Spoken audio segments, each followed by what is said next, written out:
and it's all right. We are recording it, so welcome to everybody, especially to Dr. Gu, who is dialing in from Shanghai. Good evening there. And it's already the end of, almost the end of January, but not too late to wish everybody a healthy and lucky and good New Year. Western New Year, the Eastern New Year is starting soon as well. And you're participating, as I said, in the lecture of the Urbanics project at the China Center, Technische Universität Berlin, and my name is Sigrun Abels. And during our China Lunch series, we talk about many important issues regarding China and urbanization, in particular climate change, the influence of these changes on all our lives. And our China lecture series helps us to exchange with experts like Dr. Gu today, and to have a different perspective on topics and to know each other better. In this semester, we are looking at circular economy. We had a mobility China lunch, we had a future China lunch, and this time we concentrate on Circonomy, circular economy and economy, and its influence on the climate and on the behavior of the people. Our speaker today is Dr. Gu Haodong, and my colleague Do Meng will introduce you a little more in detail later.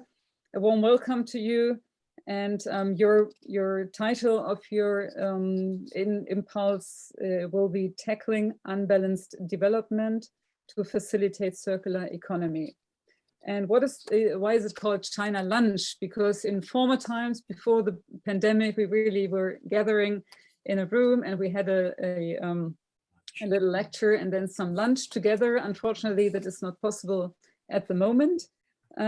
So we switched to this digital format, and Kim and Paul, our assistants in this project, they are always asking the speakers to give their favorite dish. And I think your favorite dish is fan xie mogu tang mian, tomato mushroom noodle soup, as you said. And they sent a recipe, and if you maybe you prepared this lunch and you can enjoy it after our lecture. So I mentioned Paul and Kim already, and then my colleague Dr. Tanja Becker and Do Meng are the project coordinators in this Urbanics team project, which is running for 3 years already and will run another year to concentrate on topics like urban design, rural-urban divide, and things like that. So I would like to hand over to Do Meng now to introduce our speaker a little more in detail. And excuse me for that, I have to leave a little earlier. Of course. Yeah, I just mentioned this at this point. Yeah, thank you, Professor. Thank you. Thank you, Sigrun, and hi, Harry. So now a little bit more info about our speaker today. Dr. Gu Haodong got his PhD degree in marketing from UNSW, University of New South Wales, Australia in 2012, and was employed as a lecturer in the same university from 2013 to 14 before he joined the Shanghai University in 2015. Dr. Gu has 12 years of teaching experience and 2 years of corporate consultation experience. His teaching area is mainly introduction courses for both undergraduate and postgraduate students in the field of marketing and sustainability, teaching subjects such as marketing research, consumer behavior, tourism management, entrepreneurship, media psychology, sustainable enterprise, and strategic management, etc. And Dr. Gu's research interest is behavioral modeling in experience marketing. He has been working in this direction to provide theoretically valid and financially important implications. And his work has been published on European Journal of Marketing, Journal of Business and Industrial Marketing, Consumer Economics, and so on. And Dr. Gu has been teaching sustainability related to topics in both undergraduate classes and MBA classes, receiving teaching awards from the Shanghai University several times for teaching the subject. And dear Haodong, We are very happy to have you here today and very looking forward to your presentation about tackling unbalanced development to facilitate circular economy and the discussion afterwards. So thank you in advance and the stage is yours. Thank you. Actually, thanks Herman thanks everyone for inviting me here. Very glad to connect with a prestigious university and also a very productive learning center. And I think as Herman just introduced, my research focus is more business related. So I think this also is a very good opportunity for me to gain perspectives and also knowledge from a more engineering or science-based direction, because I've been teaching sustainability mostly from a business perspective, and hopefully we can have a very productive discussion after my presentation of some ideas. Some of these are ideas, some of these are just opinions. So after my presentation, I very much look forward to your feedbacks, and I'm happy to talk a bit more to discuss with you about specific phenomena and topics about the Chinese economy. All right, I think I should start now. Can I just share my screen? All right. Yes, please. Let me try.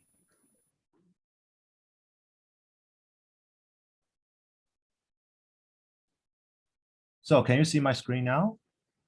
Yes.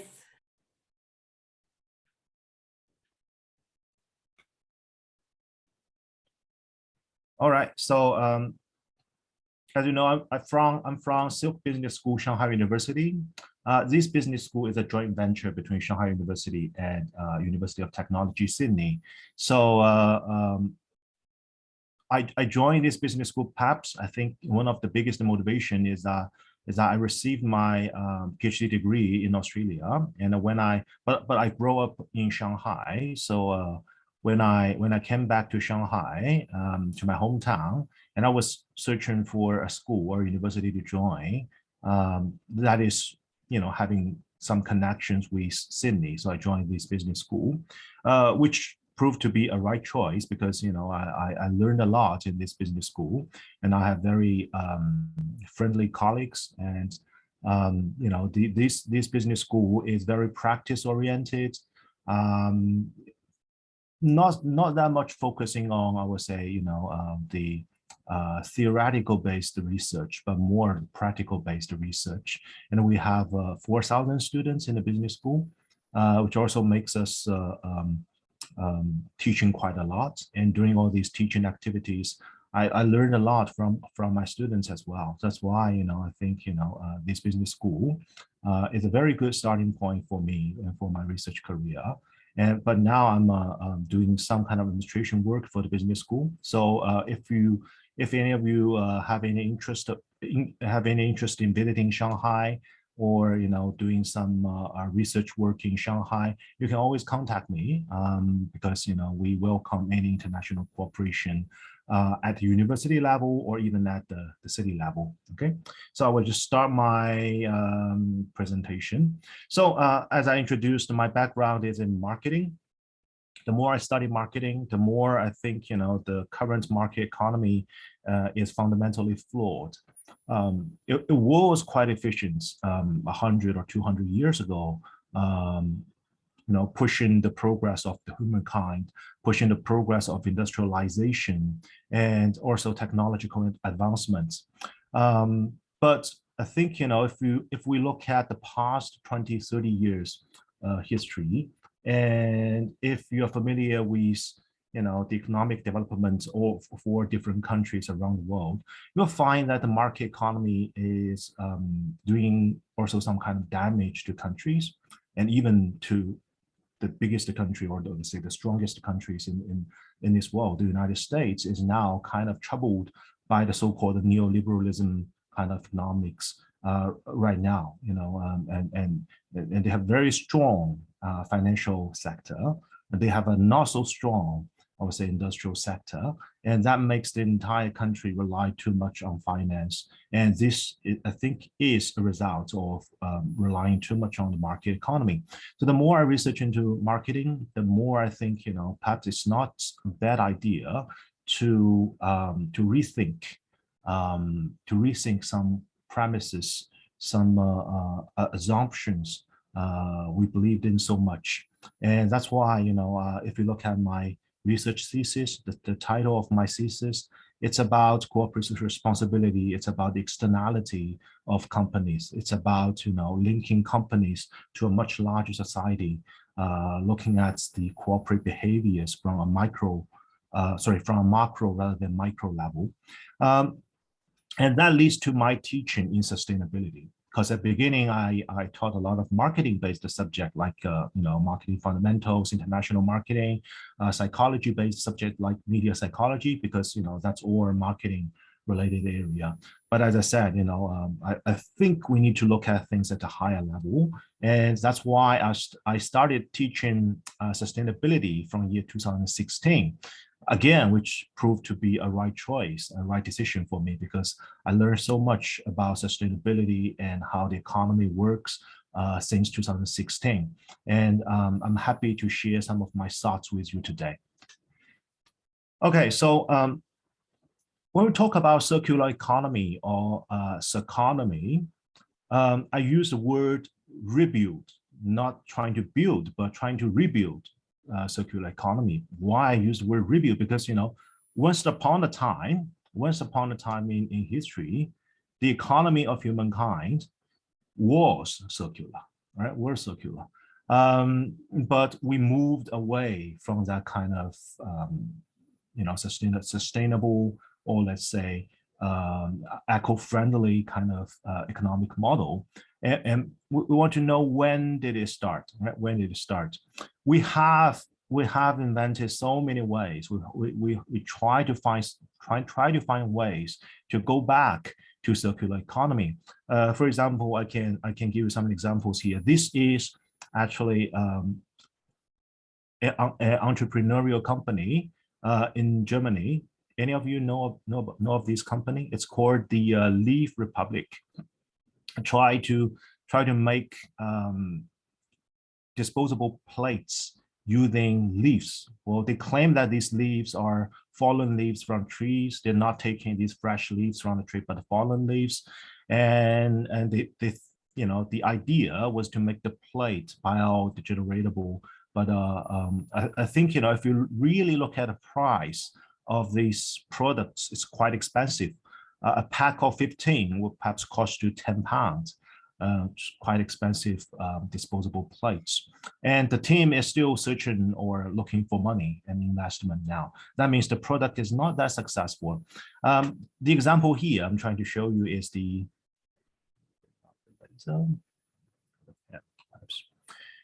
example here is how a lot of paper and pulp companies trying to use, let's say, the artificially grown forest for the resources, for the raw materials for paper. Again, we achieved something, but still not enough. Biofuels. Biofuel is defined as, it's not a fossil fuel, which is not renewable. This biofuel is made from plants, right? It's renewable. Some of these are made from, let's say, sugar cane, and some from soybean. So, but if you really compare these biofuel, IPCC had a lot of positive comments on biofuel, thinking that this is the future, to fight against climate change.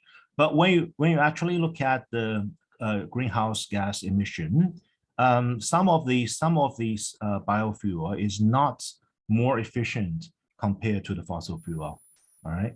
And also, if we look at examples in China, here I have an example in China where people try to make paper out of the poop of panda, which is kind of very interesting idea, because panda is a lovely animal. And, but mostly if we look at panda, it's kind of just for observation purpose, we don't think that panda is really a useful kind of animal, but they try to use the poop from the panda to make paper. And also we have companies trying to make lamp from the mushroom.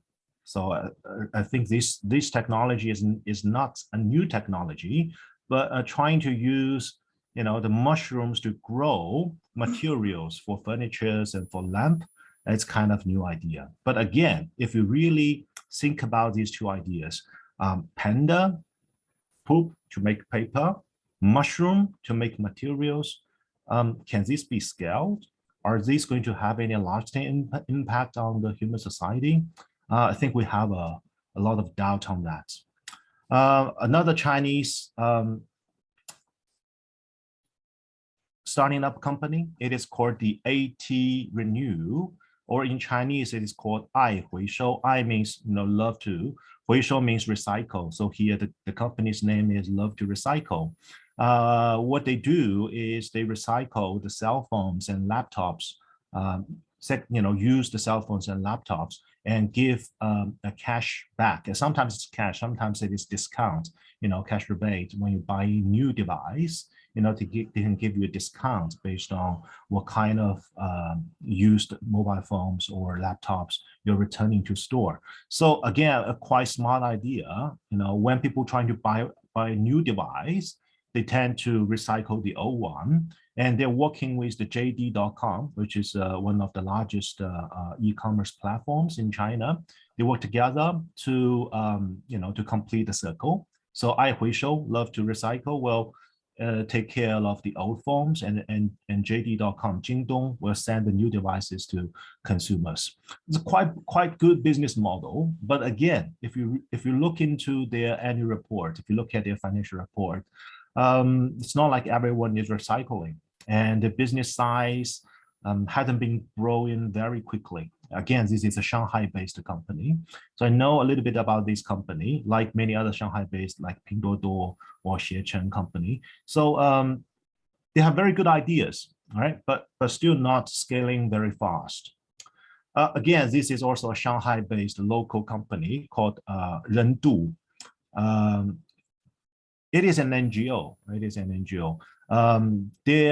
Their purpose is to clean the rubbish on the beach, so that some plastic, waste, it doesn't go into the sea, because we know that now, like at this moment, I think the ocean is kind of polluted by plastic. So one way to get rid of this plastic is by taking the plastic rubbish from the beach or coastal areas to avoid these kind of rubbish going into the sea.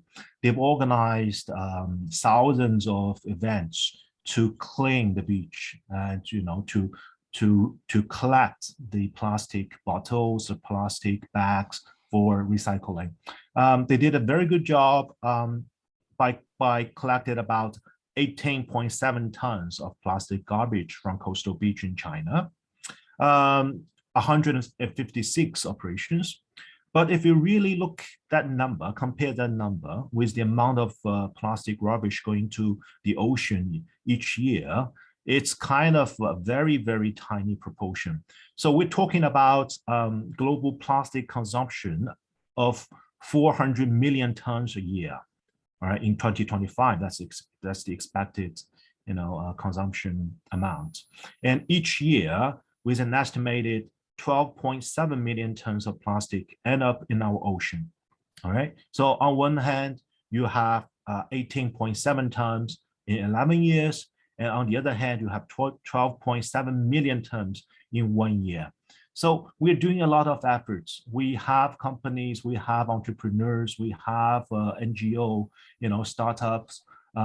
They try to do something good to the society, make it circular, make the economy circular, but many attempts turn out to be just, I would say, a tiny bit of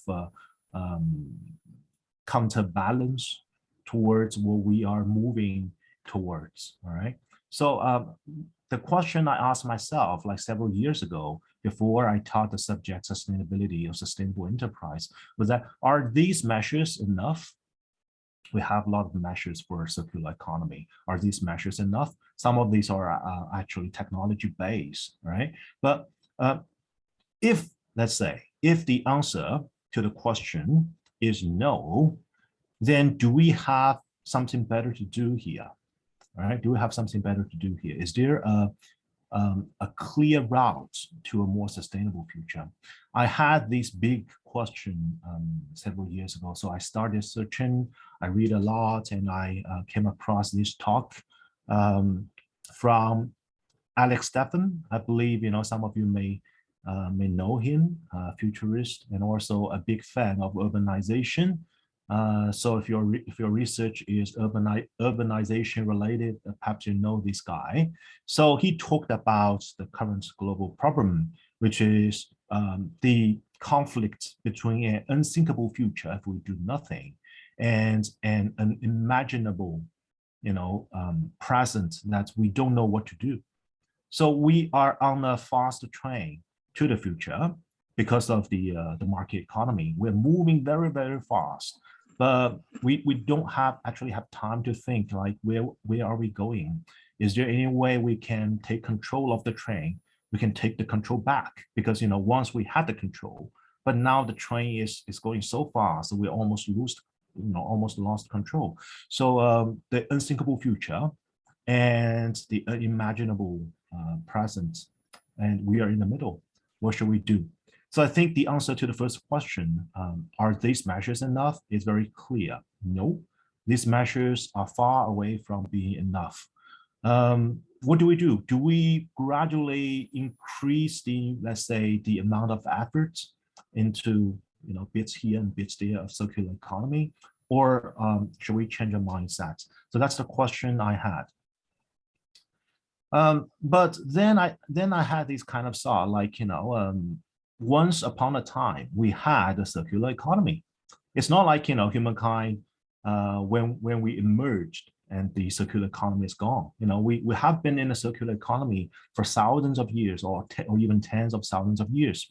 And then, it reminded me of some very, old sentences from Lao Tzu, right, and Tao Te Ching. If you're familiar with Tao Te Ching, you know that it is talking about not doing too much, don't try too hard, this kind of philosophy. And I quote, and I somehow I find these sentences to be quite amazing. So I quote this paragraph from Tao Te Ching, and I want to share with you.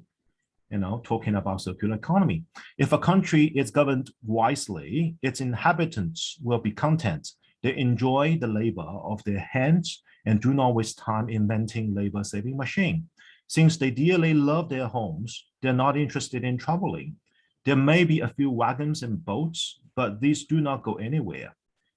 There may be an arsenal of weapons, but nobody ever uses them. People enjoy their food, take pleasure in being with their families, spend weekends working in their gardens, delight in the doings of the neighborhood. And even though the next country is so close that people can hear its roosters crowing and its dogs barking, they are content to die of old age without ever having gone to see it. So this is kind of very ideal society dreamed by Lao Tzu. The two countries, very, very small, tiny countries next to each other, they mind their own business. They never look into their neighbors. So that's why there's a saying called 鸡犬之声相闻，明智老死不相往来, or 老死不相往来. That means, when you grow older and older, you don't ever think about traveling to the next nation, not taking anything from the next nation, not inventing any labor-saving kind of machine. So this marked I would say, the characteristic of Chinese agricultural society before the 18th or the 19th century. It has been like this for quite a long period of time. And if you ask me what's the keyword, what was the keyword for the Chinese society, I would say it's self-sufficient. Everything is self-sufficient.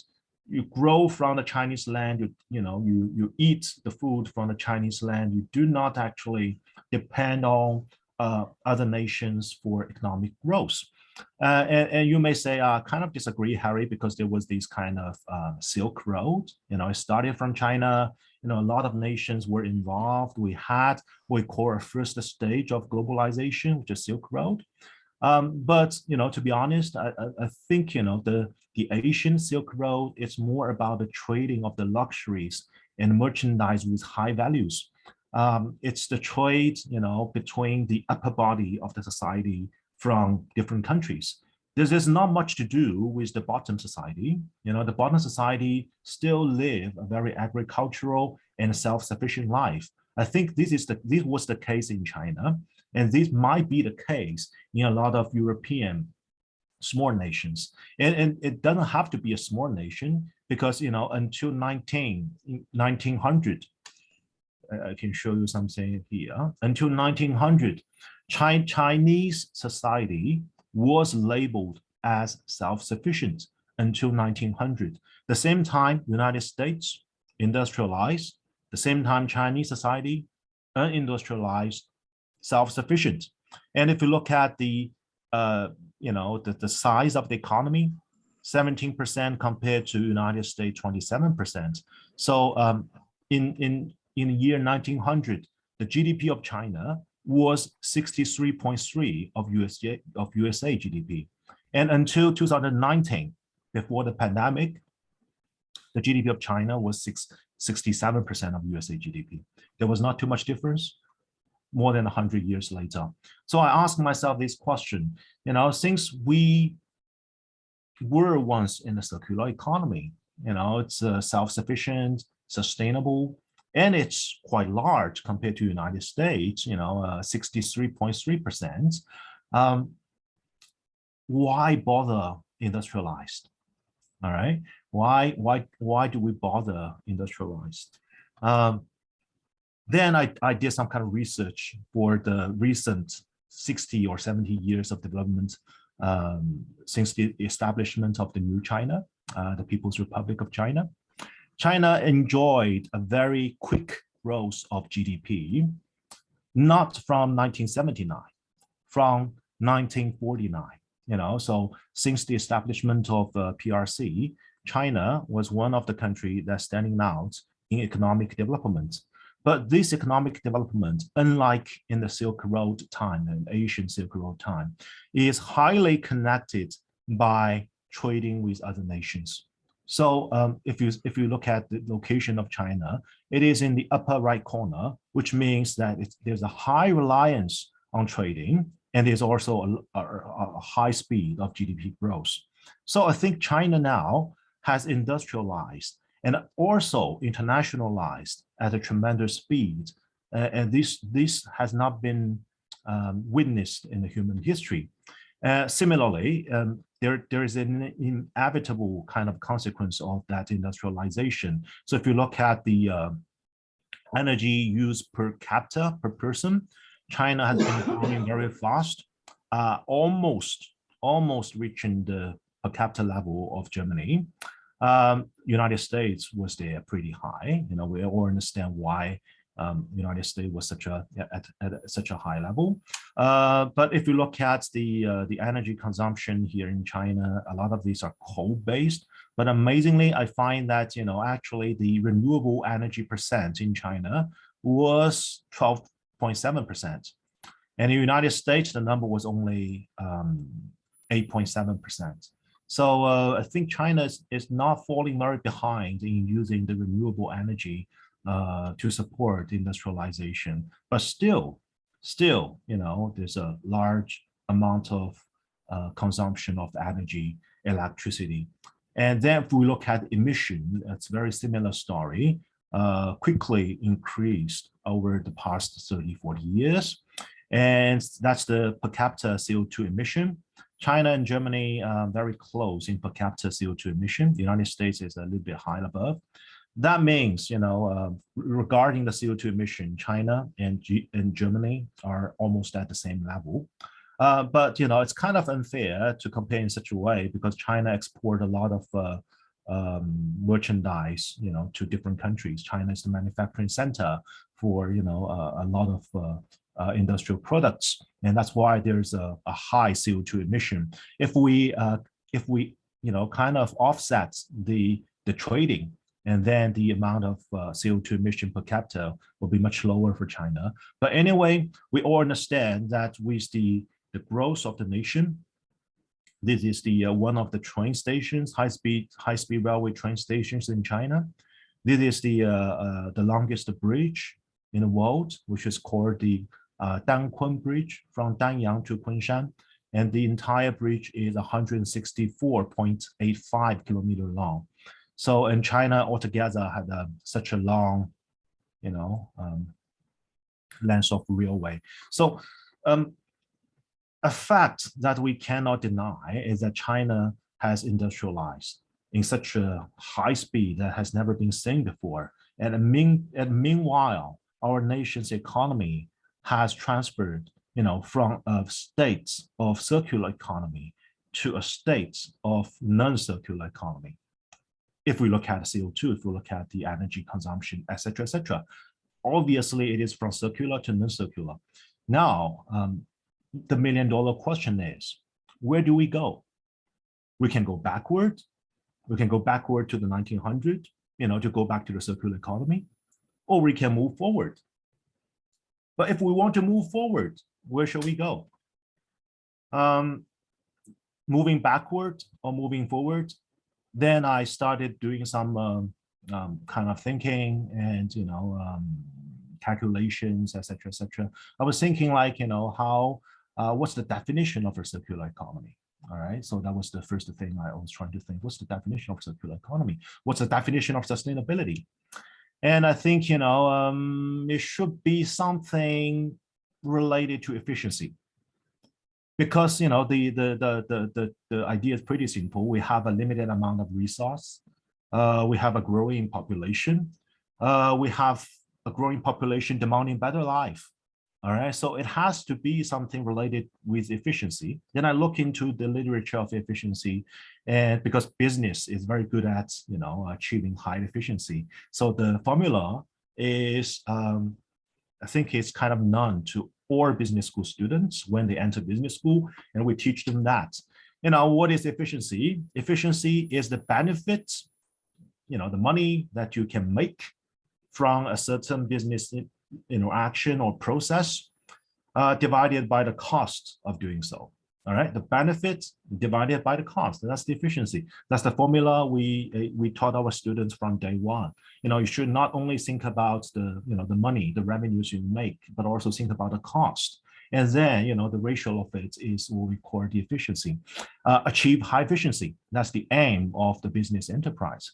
Then I think if we can achieve efficiency in enterprise, why can't we achieve efficiency for the entire society? For example, this is the efficiency for the economy. If we add up all the enterprises together, all right, so enterprises added together becomes the efficiency of the economy. What if we put the benefits and the cost to society and benefits and the cost to the environment into the equation? What will happen? I think then we have the efficiency of the entire economy with extended definition of benefit and cost. And if we look at a period of time, if we do some integration, then of course we have the efficiency of a Circonomy, right? The efficiency of a Circonomy.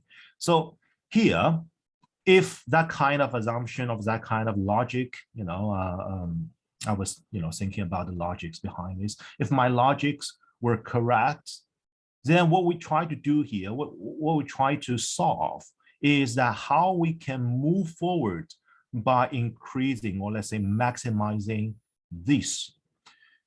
Maybe for now, it is still not a Circonomy or circular economy.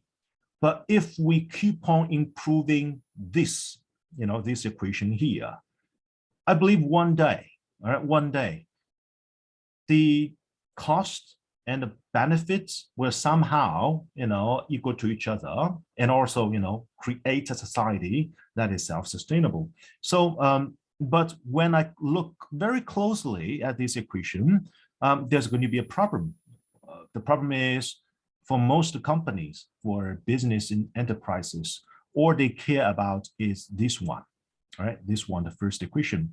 They don't even care about the second one. If you're going to talk about the efficiency of the entire economy, they will say, what's the efficiency of the economy? And what is it to do? What is it to do with me? It's the economy. It's not my company. So leave alone saying that it's benefits or cost to society. These are what we call the externality to companies or to economy. These are externality. These are external constraints, external, variables that we don't usually consider when we try to analyze, taking the position of the companies. So there is a tendency for companies to shift the cost to society or to the environment and try to take the benefits into the company. So this equation from the development of market economy never holds, because companies tend to shift the cost to the society and take the benefits of society into the company. Examples, too many examples. Coal mine accidents, for example, in China, we had a lot of coal mine accidents 10, 20 years ago. Do the mine owners know about the security kind of problems in their mines? Yes, they do. They did. They knew there was a kind of unsafe working environment. Did they do anything? No, they chose not to do anything. Why? Because the cost can be external. The cost can be external. The government,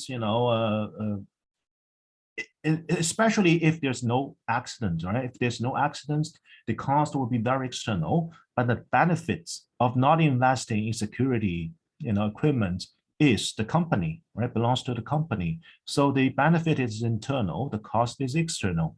Climate change, traffic jams, they happened because the benefits goes into the car manufacturers, and the cost is borne by the government and the entire society. Obesity, for example, why people love these kind of fat foods or greasy foods? Well, the reason is simple, because we're human beings. From the evolution, we are kind of hardwired to love, food with high energy, etc. So that's why we eat a lot of these kind of food. Guns, the benefits to the company, the cost to the society. If there's a casualty out of because of the guns, the fire weapons, the cost is borne by society, but the benefit to the company. So that's kind of an unsolvable situation here. Anybody know what this picture is? It's bicycles, right? Yes, it's bicycle. These are what we call shared bicycles in China. Somehow, because the cost is external, they don't actually find a place for people to park the bicycle. They don't care about how people use the bicycle. So that's why this business model was kind of flawed. And most of these sharing bicycles were put together into a place or several places around the city, waiting to be recycled, right? Waiting to be recycled. It's kind of something quite catching your attention when you read through the news. There are a few bicycle sites like these around, big cities like Shanghai. All these sharing bicycles were shipped there because they were no longer, used, or let's say, they are parked somewhere illegal, so that these bikes were shipped to that kind of location. It's a huge waste. It's a huge waste of resources, but because the benefits goes to the company and the cost goes to the external bodies, so that's why they still receive a lot of investment. Even today, if tonight I go out, I will find these bicycles on the streets as well. So here I quoted something from the internet, which is quite popular now. It's called 深圳挣钱深圳花，风险养老带回家，生活充实996，花呗还欠28000。什么意思啊？What's the meaning of that? If you work in Shenzhen, which is one of the biggest city in China, you spend money in Shenzhen, but your social security is going to be, the responsibility of your hometowns. Not only that, you work 996 in Shenzhen, but when you get back home to your hometowns, you realize that you're still in heavy debt, right? You're still heavy debt. There's been Leslie Chang talking about the factory goals. And if you look at these universities, in the upper part of the universities, these are universities in Shanghai or in Hangzhou. More than half of the graduates will choose to, live in or to work in the same city in Shanghai or in Zhejiang.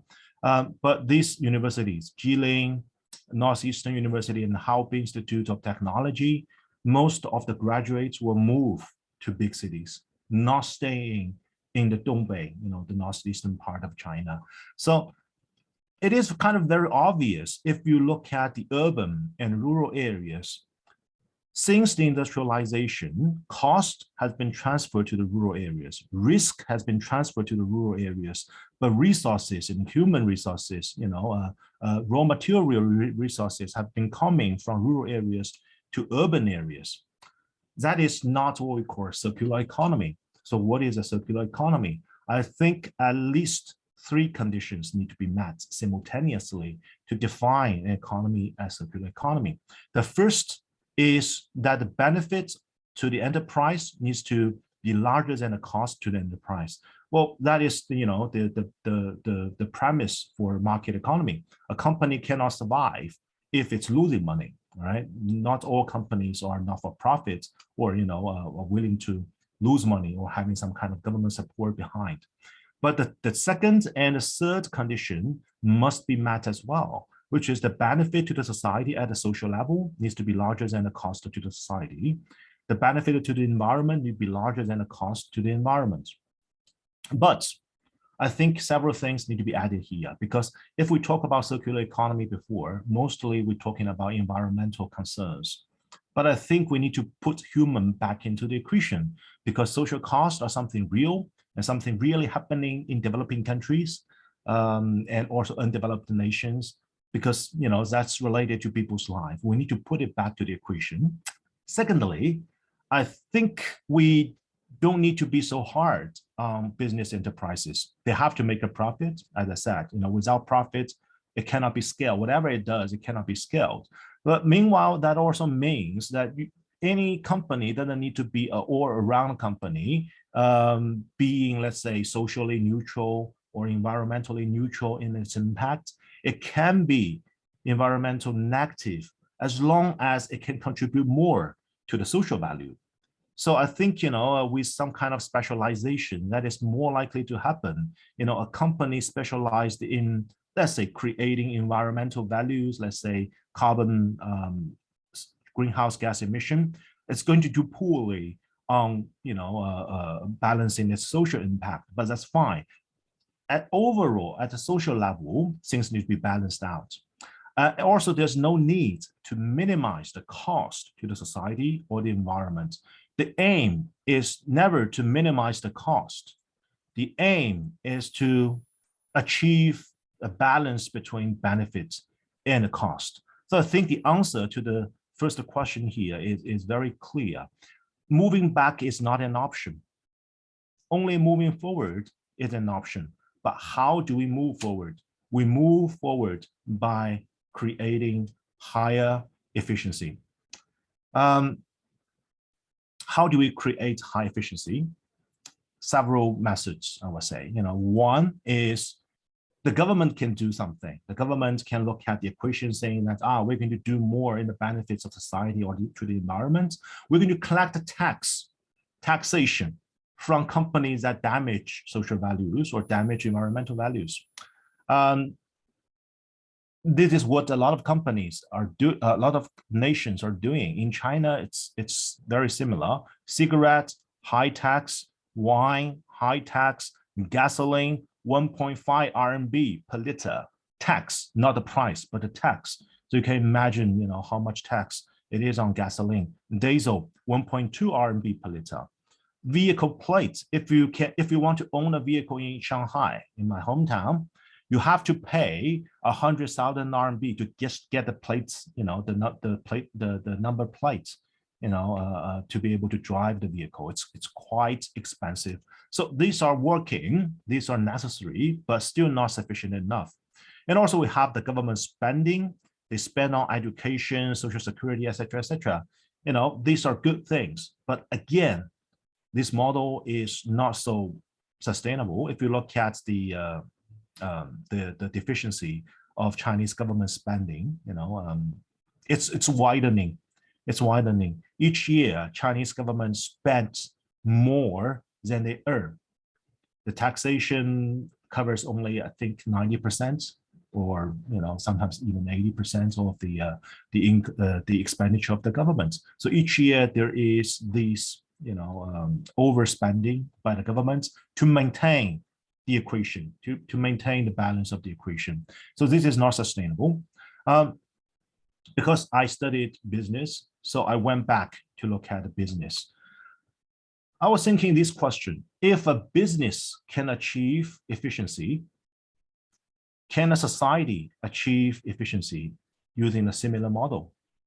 How do business achieve efficiency? Quite simple, because I study business. I know scale, economic boundary, that's from Adam Smith. Management, Frederick, Fayol, a lot of these scholars talking about management, process redesign. Specialization, innovation, competition, flow of economic factors in trading, educated labor.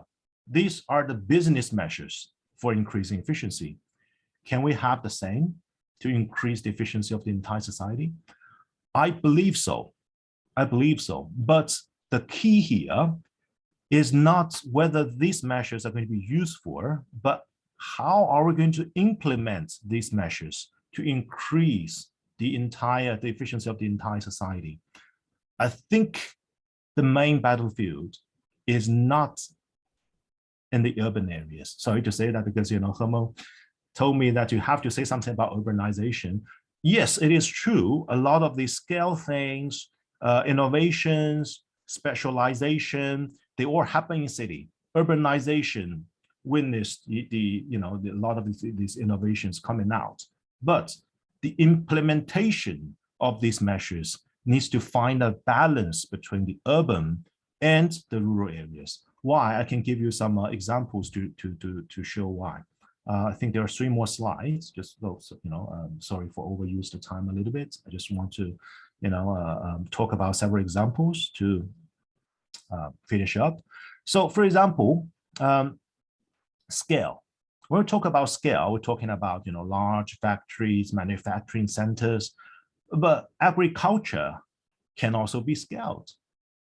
All right, agriculture can also be scaled. I think the idea to scale agriculture scared a lot of people, make a lot of people kind of very afraid. Like if you scale the agricultural production, it's not going to be sustainable. It's not going to form a circular economy. Circular economy have to expand. Expand to a wide range of land. So there's zero, almost approaching zero kind of impact to the nature. But I think if we look at things in the other way, we do not want to minimize the cost. We want to maximize the efficiency. Then scale can help us. The super ranchers in China, for example, more than 80% of the scale ranchers are in China now. What the Chinese ranchers or Chinese dairy companies do is to scale the ranchers and then to adopt new technology, to reuse the materials, to save energy, to save water, etc., etc. For example, here there's a brand called Bright, which is a very good brand, also Shanghai local company, because I know a lot of the Shanghai local company. This company said that in 2019, 1 year alone, they've saved 11 kilo per cow per day for water usage and 9 kilo per cow per day for drainage. This is done. This cannot be done if it is not scaled. if there's if it is kind of free range, around the area, it would be much harder for them to implement a lot of these technologies here. So scale, very clear example where the rural areas is also applicable to the scales. Innovation, for example, innovation. This is a map of innovation. A lot of times if we think about innovation, we think that every country, every city may have some kind of innovation. Nope. If we really look at the number of patents, if we really look at, the technological breakthroughs, they happen in a few places on this planet. The west and the east coast of the United States, Europe, east part of China, Japan, and that will be it. So there's a very spiky kind of, if you count the number of patents, it's quite spiky in geological and also geographical distribution. So one street can have more patents in a country. That is very frequent when we talk about innovation. But still, innovation, the implementation of the innovation should not be so geographically concentrated. It should be, widespread to rural areas. This is afforestation in China. China gained more forests than any other country in the past several years. And what the Chinese government and a lot of these NGOs did was try to afforest land by using new technology, related to irrigations, related to electricity, how you use electricity to build up these forests in the northwest part of China. So innovation applied to rural area. Infrastructure. For example, now China make sure that it is called Wutong, which means that the connection to 5 necessary, infrastructure services for each village, for each residential places in around the country. And once that was done, we've seen a lot of these great things happening, such as, the e-commerce platforms. They're reaching out to the villages, to the rural areas. They're selling, agricultural products online. And Pinduoduo, also a China, Shanghai-based company, it recorded 136 billion GMV values of agricultural products just in 1 year. And in one quarter, the first quarter of 2020, there were 1 billion transactions of agricultural products from the farmers. So this cannot be done if we do not move forward and build up this infrastructure to each rural areas and residential places. So to summarize, to sum up today's presentation, I think, time has changed. Previously in the industrialization process, it is from rural area to the city, raw materials, human resources, something valuable to the city. City gives cost, gives externality to the rural area. But now, because we have so much money, so much resources concentrated in city, it should be the other way around for reinvestment to boost our economic development in rural areas, technology to rural areas, labor and human forces to rural areas. Only by doing this, we can activate the previous investment in the rural area, and we can maximize the efficiency we want to achieve through the equations. So I've told my students in the classroom quite often that, if everybody wants to stay in the city and work here, I think you should think otherwise. You should try a different strategy. The rural areas in China has a much larger potential for growth, and the infrastructure there is better than you think. So I think it's worthwhile to try a different route, to look at the balanced development between the urban and rural area, to jointly achieve the optimization of the efficiency equation of the entire society. So that will be my presentation today. A lot of these are just the raw opinions. I came up with these opinions in the last few years of research and teaching. So I look forward to your comments and feedbacks on that. Thanks a lot.